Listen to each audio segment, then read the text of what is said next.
Good afternoon, members of the media. Thanks for coming out on a Sunday afternoon to our party headquarters for this media conference. With me is Angelo Hart, who is Youth for Social Justice head and represents our youth arm on the party's executive.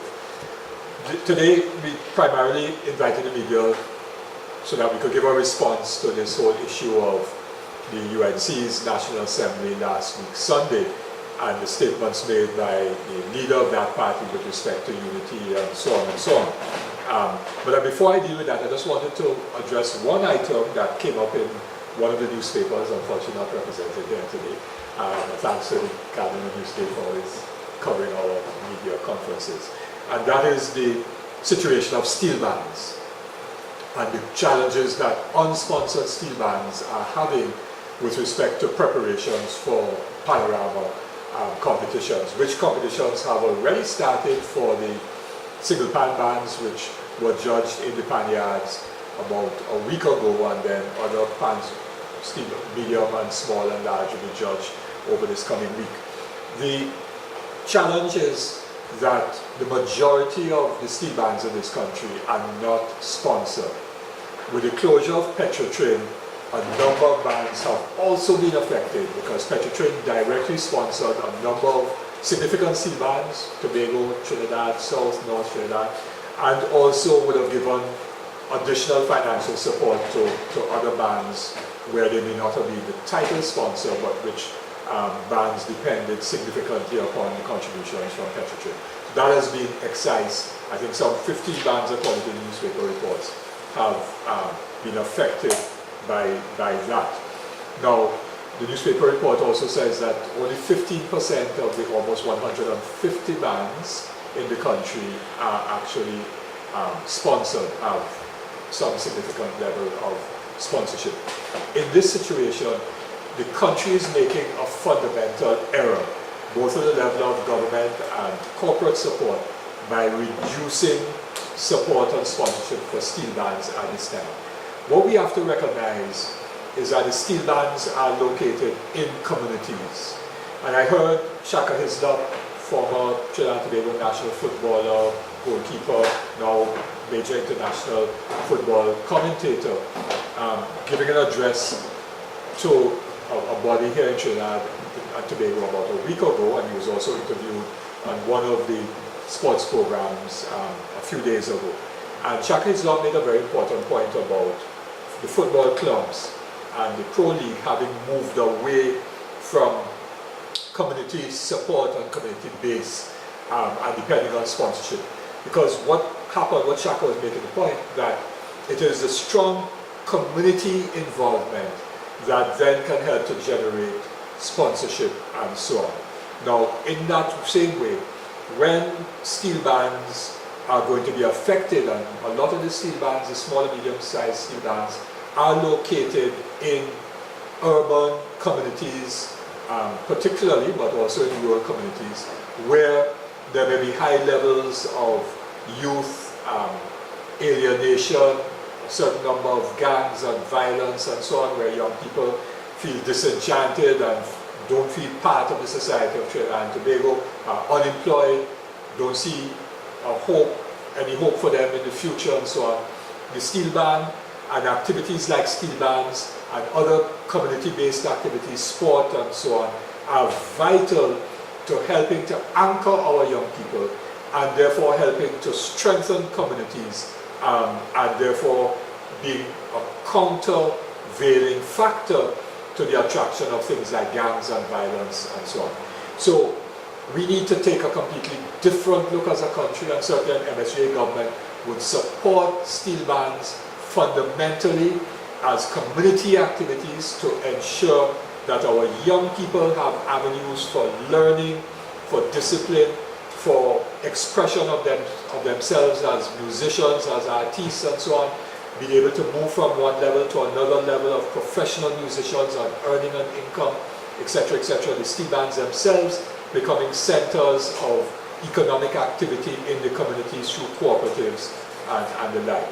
So this situation where the steel bands find themselves in difficulty, we are saying that we clearly don't have a proper policy as a country on the steel ban and communities and sport and culture generally, and the communities and the development of communities and the development of our young people. So that was just our comment with respect to something that came up in the newspapers today. It wasn't initially part of what we were going to speak to, but because it is current, I thought it merited the views of the MSJ and what an MSJ government would do different.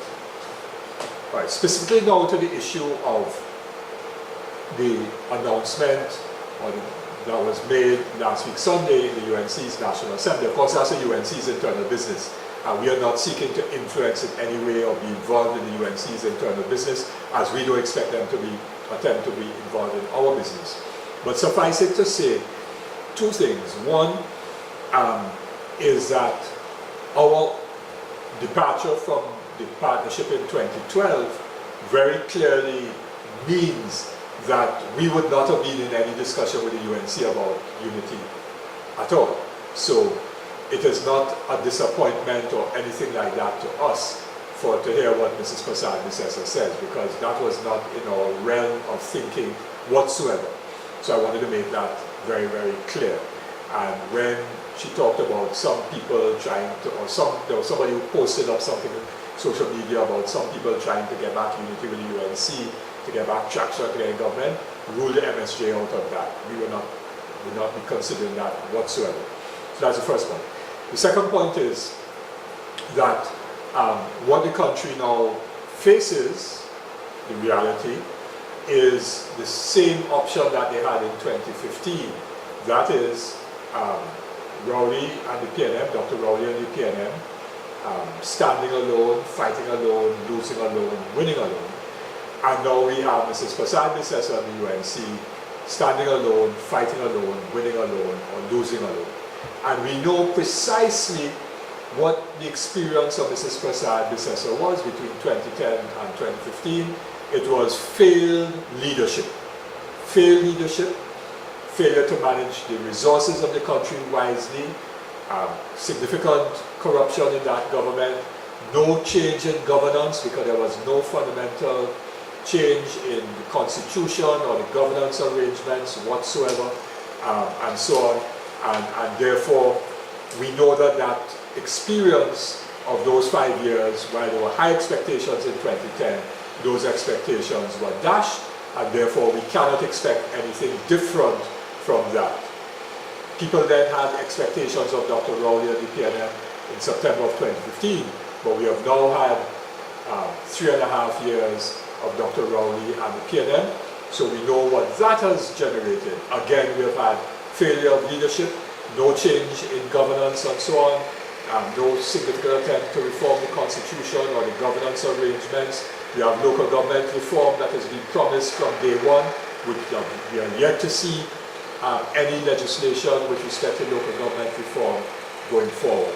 So that the economy has not been well managed, austerity policies which are putting more pressure on the backs of working people, young people can't get jobs, workers have lost their jobs at Petrotrin, at TSTT and many other places. Contract work now becomes even more a norm than it was before, so there's no security of employment for people on contract, so they can't go to the bank to borrow money, they can't get a mortgage loan to buy a house, and so on and so on. People are working month to month, week to week, sometimes without contracts in the public sector, in the RHAs and state enterprises and the government service directly.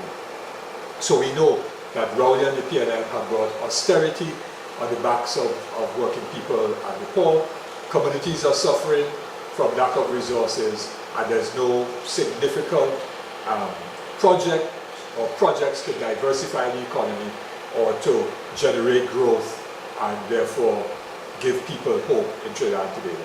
So Rowley, Dr. Rowley and the PNM, Mrs. Prasad-Bissessar and the UNC, if those are the options that the country has in 2020, then the country is staring more failure into the future. And so for us in the MSJ, the statement by Mrs. Prasad-Bissessar was actually a positive statement for us, because it therefore says to people who are supporting neither the PNM nor the UNC, it says to them that they can look to the MSJ to provide real leadership for this country, provide a real option and a serious alternative for the next government of Trinidad and Tobago. And this was a discussion that the party had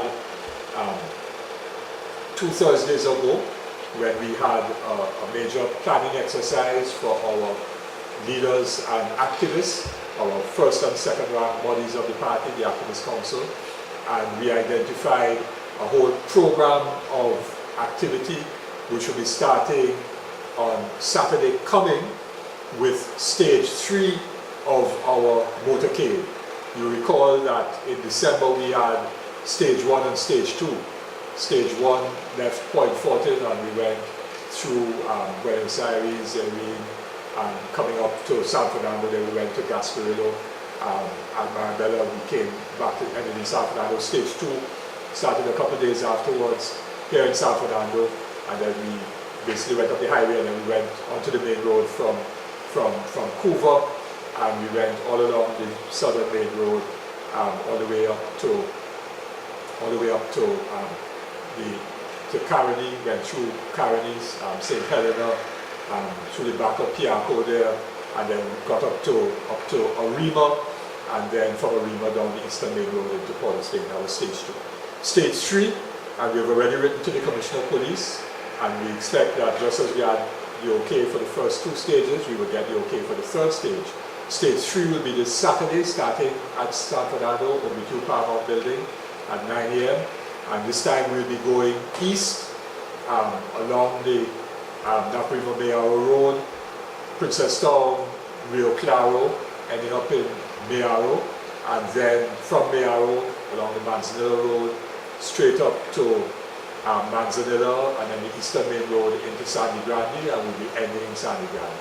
And that will be stage 3 of our motorcade, where we'll be highlighting all the problems that I just addressed of governance, of lack of employment, of loss of jobs, of austerity measures, of high prices, and workers not getting any wage increase, so they can't manage to keep up with high prices and so on, ongoing crime and violence, all of the major issues that are affecting Trinidad and Tobago. We'll be addressing. How long maybe they intend to do that? Sorry? That last stage there. How long? Well, we expect to finish shortly after lunch on Saturday. All in one day? So we start at 9 o'clock in the morning. We expect that we could get into Mayaro within about 3 hours or so, because we'll be going, not that quickly. I'll be going through traffic areas, and then we will be up the Manzanilla stretch. Of course, there's just a few villages along that way where we'll have to slow down, and then we get into Sandy Grande. Between Manzanilla and Sandy Grande, it takes us a little longer. So we expect to get to Sandy Grande perhaps by about 1:30, 2 o'clock in the afternoon. And we'll have a short statement by myself at the end of the proceedings, which will be the end of stage 3. So that, and then we'll be having many walkabouts in different parts of the country. As a day or so or 2 before the walkabouts, we'll inform the media of the schedule, but we do have a schedule of walkabouts starting, I think, around the 16th of February, and up in the east, and we'll have some in Point Fortin. We have cottage meetings, we have our party structures meeting. I think Point Fortin meeting is Tuesday, Arima's meeting on Thursday. On Friday I was in Diego Martin with our Diego Martin activists highlighting a problem in Diego Martin. So the party is ramping up our relationship with communities over the next few weeks and months in a very significant way. So that's the end of what I wanted to say. And of course I'm open to questions. I would like to also make a comment on this crisis. I know you have been very vocal. Care to give us your perspective as to the latest of this Maduro crisis? Yes. Well, as you said, I've been very vocal, so I don't want to necessarily repeat what I've said in other media programs. In fact, this morning I was being interviewed on one program, on one station, and I did co-hosted my Sunday morning program on another station, and on both stations we were dealing with Venezuela. So let me just say that, of course, the MSJ issued a major statement a week ago. Last week, Saturday, we issued a major statement, and our position has not changed from then to now. We support the initiatives of CARICOM, to seek to engage other international bodies like the United Nations. They met with the Secretary General last week, Monday, and also to engage other countries, Uruguay, Mexico, and other countries, with respect to finding a mediated, peaceful resolution of the conflict in Venezuela. We are glad that President Maduro has publicly said that he is open to dialogue and mediation. That is positive. Very regrettably, but not surprisingly, Guaido has taken the consistent right-wing line of the opposition, rejecting any talks, rejecting mediation, and simply wanting to resolve the thing by force, backed of course by the United States and some other countries. That is not the way to go. That is an indication that while they talk about democracy, they're not generally committed to democracy, because democracy means dialogue, peace, negotiations, and so on. It is very clear from the demonstrations yesterday that President Maduro and his government and his parties has significant, very significant public support. Those of you who may have seen CNN reports, you will take it from me. I mean, I have some photographs that I have, but look at what CNN reported and some other media. The support for the government yesterday was much bigger than the opposition rally yesterday. So it is not as if President Maduro is clinging on to power by himself and so on, and the mass of the Venezuelan people, the vast majority of the Venezuelan people are against it. That is not the case. It's a case of where to get a way forward, there has to be negotiation and mediation between the government and the opposition forces. And if there are such talks, then both sides have to be held to abide by whatever is agreed to. Because in February last year, and I have the documentation, on the 6th of February, there was an agreement in Santo Domingo facilitated by a former Prime Minister of Spain, the President of the Dominican Republic, and 4 other Latin American governments, 2 pro-government, 2 pro-opposition. And rather than sign that agreement, having negotiated it, the opposition walked away from it and reneged on it, while the government signed on to it.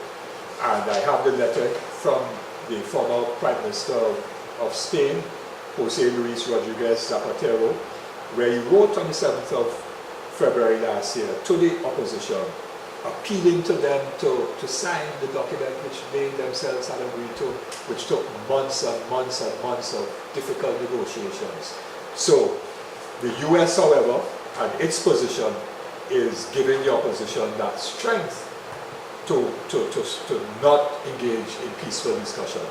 And we therefore support the position of the government of Trinidad and Tobago and the position of CARICOM, which is a very positive, progressive position in the interest of the people of CARICOM to have a negotiated settlement. David, we know that the government and CARICOM have decided to stay off, they want to stay neutral, but our Prime Minister and the CARICOM is still going to meet again. We have some Venezuelans who have been lobbying here yesterday, asking our government and probably CARICOM to support the Americans. What is your perspective on that? The Venezuelans are citizens of Venezuela. They could appeal to the government of Venezuela and the parties in Venezuela. But Venezuelans here in Trinidad and Tobago cannot determine what the foreign policy of Trinidad and Tobago ought to be. It is the government of Trinidad and Tobago and the citizens of Trinidad and Tobago ultimately, and of CARICOM, governments of CARICOM and the citizens of CARICOM, who must determine the foreign policy of Trinidad and Tobago and of CARICOM.